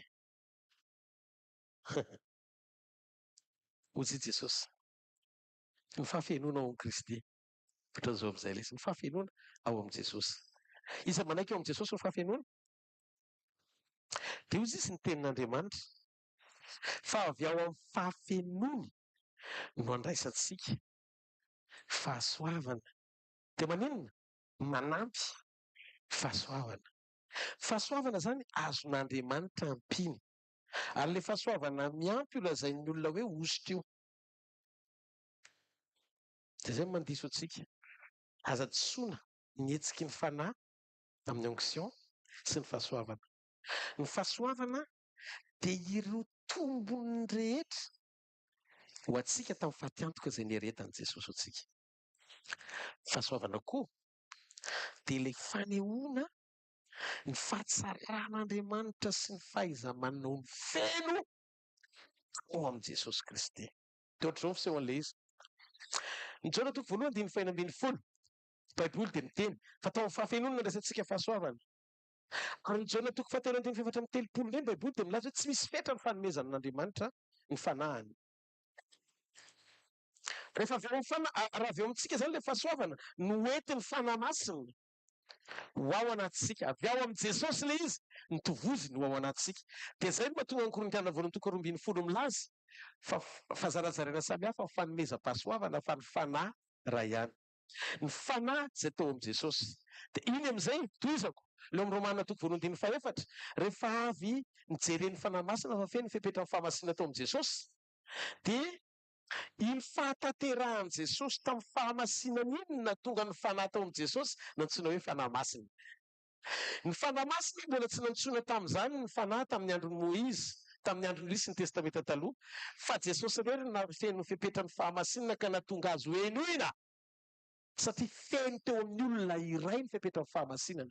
Izany hoe ny olona anankiray tanteraka ny eken'Andriamanitra, ankasitrahan'Andriamanitra, mihoatra noho ny olona rehetra sady mpamonjy azy, Petr sy Rodolphe, na pasteriza na pasteriza. Jesosy Kristy avy any Nazareta, irery. Zay no tonga ny olona tsy afaka handray ny fanan'Andriamanitra sy ny fahafenony raha tsy nandray an' Jesosy. Dia ahoana fipetraka izy? Ny Jaona 1:20. Ny Jaona 1:20, Jesosy tonga dia niteny hoe zao le transfert e, zao le izy, ny fizotra le transfert tsotra. Fa raha tonga ny fanahy fahamarinana dia izy no hitari-dalànareo amin'ny marina rehetra, fa tsy hiteny ho azy izy, izany hoe tsy manana inona holazaina amintsika izy, fa zay reny dia holazainy avokoa, ary ny zavatra ho avy aza dia ambarany aminareo. Zay reny avy amin'ny Jesosy. Izy ankalaza, ny fanahy masina ankalazan'i Jesosy, fa handray avy amin'ny Jesosy izy ka nambara izany aminareo. Tsisy raisiny izy raha tsy avy ao amin'ny Jesosy nomena antsika. Ary zay rehetra nanondray dia avokoa, izany hoe izay ao amin'ray dia ao amin'ny Jesosy. Koa izany lazaiko fa mandray avy amin'ny avy amin'ny Jesosy ny fanahy masina ka manambara izany aminareo. Vetivety foana dia tsy ahita intsononareo, ary vetivety foana dia ahita indrainareo. Izany hoe rehefa tsy ao Jesosy, tsy ao amin'ny Jesosy no afindrany ao anatsika, manao transfert de données izy ho an'ny informaticien. Raisiny avy ato le izy dia afindrany eo aminao. Dia zao rehefa miaina amin'ny fahafenona ianao dia manomboka mahatsapa ny fisiny eo amin'ny fiainanao, dia manomboka merenao fa tsy ianao intsony ny velona, fa izy ny velona ao anatinao. Izany no mahatonga andry Paoly mirediredy ao amin'ny Galatia 2:20 hoe ankehitriny izay velomako amin'ny fahiny dia velomako ny fitiavan'ny zanak'Andriamanitra izay tiaka nanolotra ny ainy mba hamonjy ahy. Tsy intsony ny velona hozy Paoly, fa Kristy ny velona ato anatiko. Amen. Pastera, fa ahoana ary ny fisehony? Ahoana ny fomba andraisako ny fahasoavany? Avy ao amin'ny fanahy masina. Ny fanahy masina dia ao amintsika, ho amin'ny tanjona mampidina ny vokatry ny fanahy ao anatsika aloha voalohany indrindra. Zay vao mampiasa antsika. Ka ny fanapahana, ny fahafenona dia mahazo aina ao amin'ny toetra atao hoe toe-panaraka an'Andriamanitra. Io vokatry ny fanahy ao anatsika eto amin'ny fanahy masina io ny zava-dehibe. Fa rehefa manomboka feno fanetretena dia jereo ny tenin'ny Jakoba 4:5. Inona ny teny amin'ny Jakoba 4:5? Fa manome fahasoavana bebe kokoa izy. Manohitra ny mpiavonavina izy, fa manome fahasoavana bebe kokoa ho an'izy. Ho an'izy hitanareo misy fototra toetra foana iaingana sy mampahazo ena ilay fahasoavana sy ilay fanapahana ao anatin'ny olona. Alleluia. Alleluia. Mino ao amin'izay tapany marain'izay fahitantsika tsirairay avy Andriamanitra. Ary azoko antoka fa ny lesona antsika androany maraina dia ampitodika antsika ao anaty fahafenona mahita ny Kristy ao amin'ny fahatanterahany. Ireo teny rehetrarehetra ireo dia tenim-pahamarinana, tsy iverenantsika intsony ny hoe ahoana ary, fa maninona pasteur, ny hoe Jesosy sy ny fanambarana amin'ny Jesosy, ahoana izany ny mampanompon'Andriamanitra ako. Tsotra ny valiny. Rehefa ahitan'olona ny Jesosy ianao ka mahazo aina eo amin'ny fiainanao Kristy, tsy possible ianao tsy ahita fitizana. Satria nahoana? Hovain'Andriamanitra ianao ho karazan'olona be fitiavana, tia mizara, feno fanetretena, satria ny fiainanao lasa fiainana. Amen sa tsy amen? Tsy maredeka ao n'Andriamanitra. Dia andao ny antsika eritreritra ahoana izany ilay ao anatina ministera anankiray? Ao anatina ministera anankiray dia apetrakitsika foana ao anatin'ny zavatra torintsika ny hoe Kristy mitahavitsika. Dia hoy izy Paoly, manafa ohatra ny anafako an'i Jesosy. Dika, fa raha vao tsy manahaka an'i Jesosy aza manahaka ahako. Fa raha vao ianao manomboka mitady fahatsarana ivelan'Andriamanitra eo amin'ny olona ampiasaina, dia tsy ilay toetra tsara ohatrany tamin'ny azo fahalalana tsara sy ny ratsy no hita fa ianao mitanjaka. Problema izany, jenareo anie ilay asa fanompony, raha vao kizitina be ilay mpitolika, dia izay ilay ositra mifindra amin'izay. Satria ianao adositako, tsy ilay tsara ny hitanao fa ilay tsara efa amin'i Jesosy, izy ny azon'aina. Fa ilay tsy ny azonao dia izay no tonga andronao mba niezaka nitady tsara ihany ny Adama sy Eva. Fa vao may ratsy ny hitany tao, izy mitanjaka ny hitany. Fa maninona ilay tsara ny tsy hitany tao satria tsisy fahatsarana midepase ny fanatrehan'Andriamanitra sy ny fahatsarana izany. Ohatr'izay mihitsiny. Mampitodika anao izay, tsy hijery olona, fa hijery an'i Jesosy. Mampitodika anao ny teny, hijoro ao amin'ny sitrapon'Andriamanitra. Fa tsy hametraka sy zavatra rehetra, mbola mety vesatra, manetsika ao am-ponao ka tiany Satana ampiasana anao. Tsy ho mitanjona pirobirobony zavatra ety ivelany no hiazakazahantsika. Fa nany amin'izany, mandeha any rehefa tonga tian'Andriamanitra ianao. Sy ny olona izay petrak'Andriamanitra hiaraka anompo aminao. Zavela izy besatra ny amin'ny filazantsara. Ka tonga ny olona atsapa, zioka satria vao manomboka miainga amin'ny micro, tory teny hatramin'ny voalohany ka hatramin'ny farany. Tsy avela mamoana hivoaka amin'ny voly izany. Izay velona ao anatinao ihany ny any am-bavanao. Saotran'i Jesosy Kristy avy any Nazareta, libra tanteraka ary afaka maneno ny trompetra. Tsy maharety akavanana. Libra tanteraka. Misy eo, aleloia. Tsy misy eo, aleloia. Ina ny tonan'Andriamanitra, aleloia. Satria ny fanahiko sy ny foko tsy nankiniko tamin'izany intsony. Nankiniko amin'ny fotoam-panomanana sy nairana ny olona hiatrika trompetra anankiray. Satria nanomboka hitako rehefa namaky ny fiangonana fito aho, ny problema amin'ny fiangonana tsy ho ampakarina ankoatra ny Seminaire sy Philadelphie.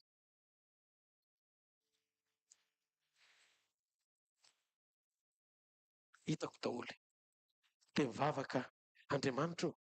Azo atao isan'ny olona manana discernement be fa tsy niova fo mihitsy. Entiko mambavaka amin'izay ny fiainako. Ty Philadelphie ty rangaha mahafinaritra. Wow, Seminaire koa tena tsy mahasositra. Mampahazo aina rehefa fantatro fa eo Jesosy. Fa eo izy dia mahazo aina izy. Tsaratsara ivelany ny fanompoana, fa fiainam-panahy orina ao amin'ny sitrapon'Andriamanitra tanteraka. Aza manantso ampiasainy, fa arakaraka ny tsy torianao izay mahamaika ny olona, ny vao mahijoro ny anamarina anao fa zanany ianao. Haleloha. Ataontsika hitsanga ny sotran'Andriamanitra mifotsika manto. Haleloha. Ianao Jesosy le azo maina. Ianao le fiainana feno voninahitra.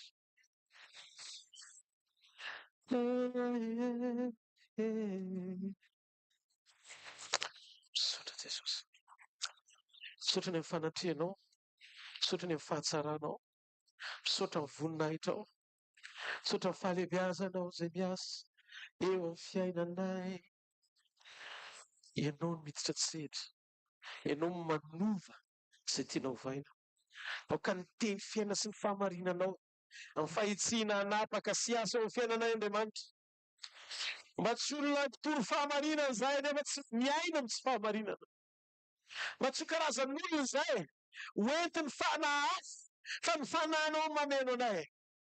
Aza avela ny zavatry ny tany hamatotra anay, fa izao tontolo izao natao hanaraka ny olona ny fanjakanao. Aza avela anazy e, sao tsy voata. Aza avela anazy e, sao tsy sitraka ny tsaranao. Fa apetraka eo am-pelantananao ny fiainanay, ananay fahatsapana fiainao ny fahafenonay. Tsy azakazaka izahay hitady ositra, fa hitoetra eo an-tongotrao izahay ho fenona ny fanahy. Misy fahatsarana mihoatra mbola tsy nisy teto ambonin'ny tany.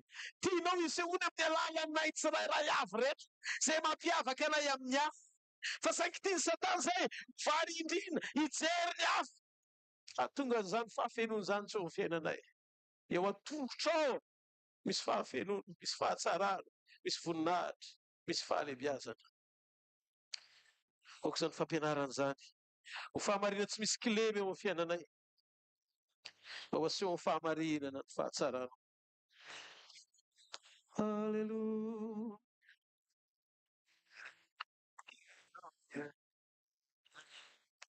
Misaotra anao zany Jesosy. ianao ilay Andriamanitra pasina itindrina.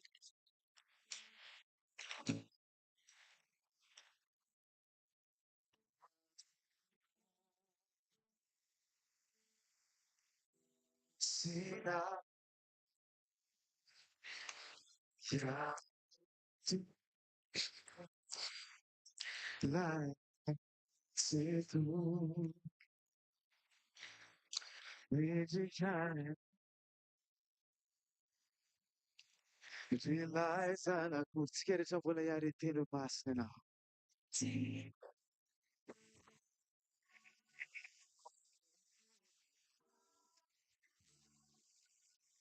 ianao.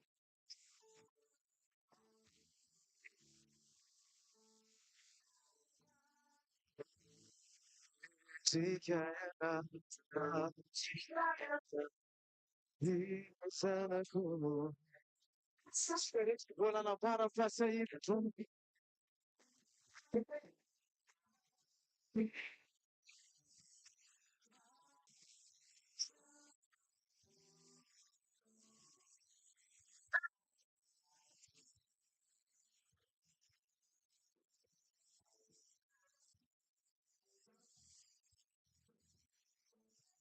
Passenao Jesosy aho.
Cima cita caminhar saitade às vezes da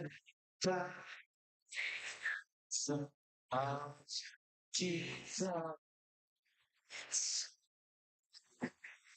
seus se situa na alta social. Sim, sim, ah,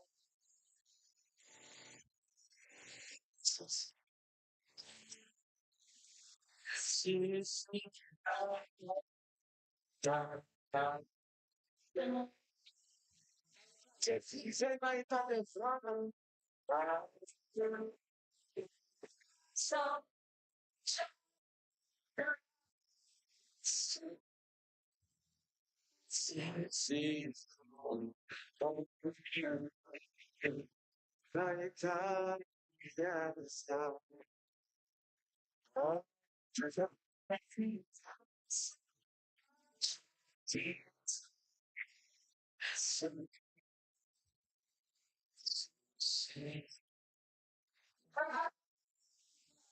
Let's get your time in the mouth, mouth, mouth, mouth, mouth, mouth. Kula, kula, gawa,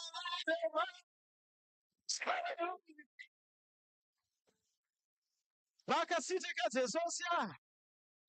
Makasitraka fa tafita tamin'ny maraina indray ny fampianarana andimy voalohany. Izay niarahanay ny rehetrarehetra teto a, ny mpitandrina rehetrarehetra teto. Ny marina Jesosy mahafinaritra ny ampiasainao. Fa azo satana isy solokina koa kay ny fampiasana satria afaka ny famantarana sy fahagagana koa izy. Hoy izy Matthieu 24:24. Ny Baiboly dia milaza an'izany. Ten'Andriamanitra dia manambara an'izany. Diky fa tsy any amin'ny fanehoana amin'ny vokatra mihitsy.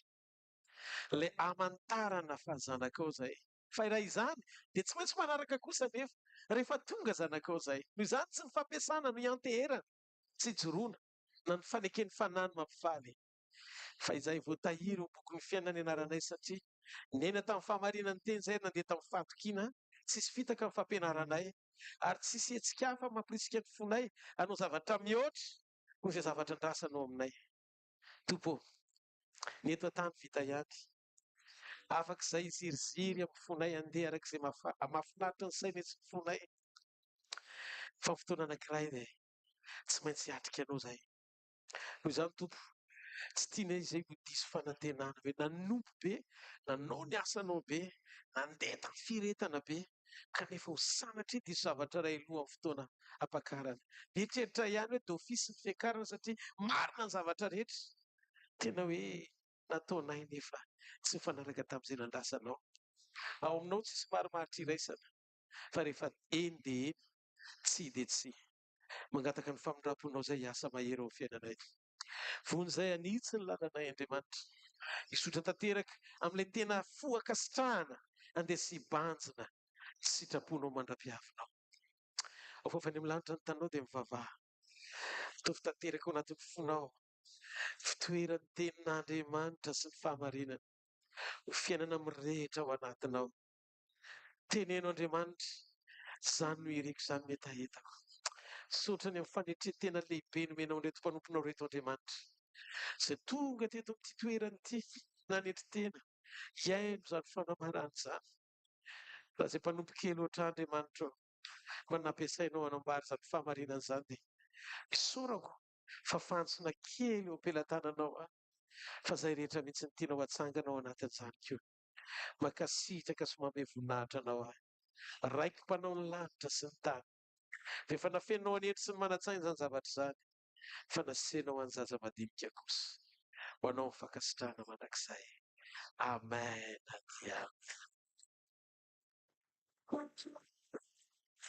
Andao tsika ity an-tanana maveo an'Andriamanitra.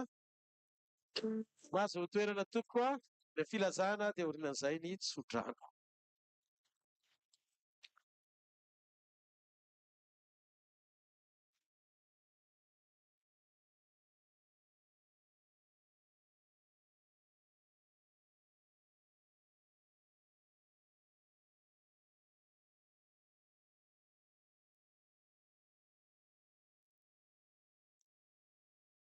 Tompoko, pastor Nono azafady tompoko.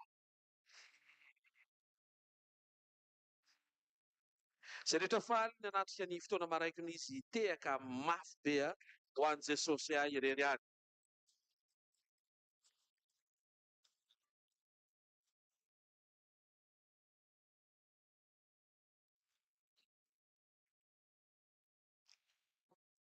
Aleloia, aleloia. Tonga fotoantsika isanao aloha hanaovana fanatitra amin'izao fotoana izao amin'ny anaran'i Jesosy.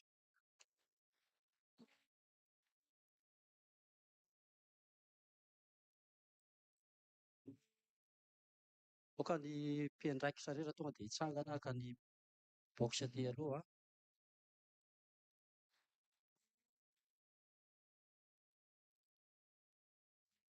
Ny fandarana fotoanantsika izao ny ho an'ny pasteur sy ny vadiny izay tonga dia efa nisy filazana toy ny mijanona kely tsika rehefa avy eo satria misy fiarahana amin'ny sakafo izay nomanina amin'ity androany ity satria mbola hitohy hariva ny fotoanantsika isanao. Aorian'izay izany ny ho an'ny mpiara-manompo izany sy ny mpiandraikitra izay afaka mody na mety mijanona kely efa nilazana any afaka mijanona kely any ivelany dia vita ny sakafon'ny pasteur sy ny efa nisoratra anarana dia verina indray tsika rehefa avy eo noho ny manohy ny fotoana manaraka. Ny fandaminana koa raha-pitso mbola mitohy seminaire antsika isanao eto manomboka amin'ny 5 ny engaviana mba ahafahantsika isanao tsirairay avy miatrika amin'ny fotoana ara-potoana mba tsy ho tara dia rehefa amin'ny 5 dia tena jaintsika ny amin'ny 5 amin'izay tsy tarintsika satria misy fiankofana misy fandaminana maromaro izay atao eto amin'ny toby manomboka raha-pitso. Aorian'izay koa misy fizarantsika isanao misy flyer sao be dia be eo amin'ny fotoana amin'ny 2 sy ny 3 dia misy afisy maromaro koa ao Fa ny zahantsika isanao maromaro natao ilay izy. Dia angamba rehefa vita ny fotoana ho an'ny pasteur izay tonga eto dia afaka maka an'izay afisy izay mba apetaka any amin'ny faritra misy antsika isanao any. Dia mena ampiako koa ny filaesa izay efa nomanina rehefa vita ny fotoana androany. Tahian'Andriamanitra tompoko.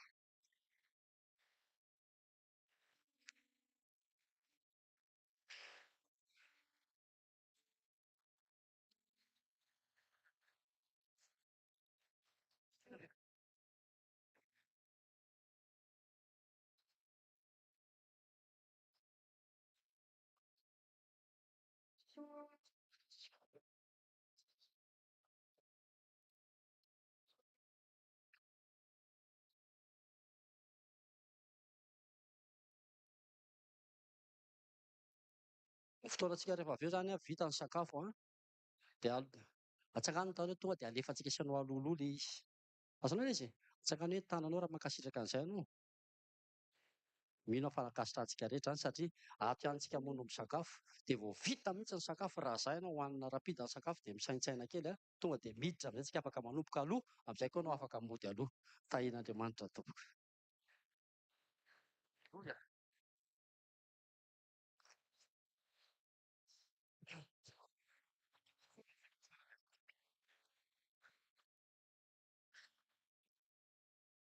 Aleloia! Aleloia! Mitsangana amin'ny toeranao. Zao sika ianao hisaotra an'Andriamanitra ny amin'ny fanaty sy androany. Aleloia. Atoroy aty aloha ny tananao dia misaotra an'Andriamanitra ny amin'ny tombontsoa indray afaka namafy atao amin'ny fanjakan'Andriamantsika isanao. Raha eo misaotra anao izay androany amin'ny anaran'i Jesosy. Misaotra tompony amin'ny tombontsoa lehibe menao androany. Tompo tsara ireo androany izay tsisy an'ny olona izay manaraka anao satria misy zavatra ilainay. Fa isan'ny olona izay tompo tsara indrindra manaraka anao ary iombona aminao satria fantatray fa izay rehetra ilainay dia ho aminao avokoa izany. Misaotra tompony amin'ny fahafahana sy tombontsoa lehibe androany. Afaka miombona aminao izay amin'ny alalan'ny fahafahana teny an-tananay. Mahatoky izay Andriamanitra ray fa Andriamanitra tsy mba tsy marina ianao ka hanadino ny asa tsara rehetra. Mankasitraka ray satria tombontsoa lehibe ny raisinay teto androany. Tsy ho voavidy ny volanay na ny arenanay izany tompo tsara. Androany tompo ampio izay hisokatra hatramin'ny fonay ary ampio izay hifantoka tompo ao anaty vanim-potoana 2 andro ity ahafahanay mihaona tanteraka aminao Jesosy. Tsy nihaona tamin'ny olona izay, tsy nahita olona izay rehefa vita ity fotoana ity fa tena nihaona taminao izay Jesosy. Ary manana fomba sokatra izay afaka mifakahitanao, afaka mifakahitanao sy miombona aminao isan'andro isan'andro. Mankasitraka ray amin'ny anaran'i Jesosy. Aleloia. Amen. Tiava-tanana mafy ianao ho any Jesosy. Mialohan'ny andrasika isanao any tsodrano.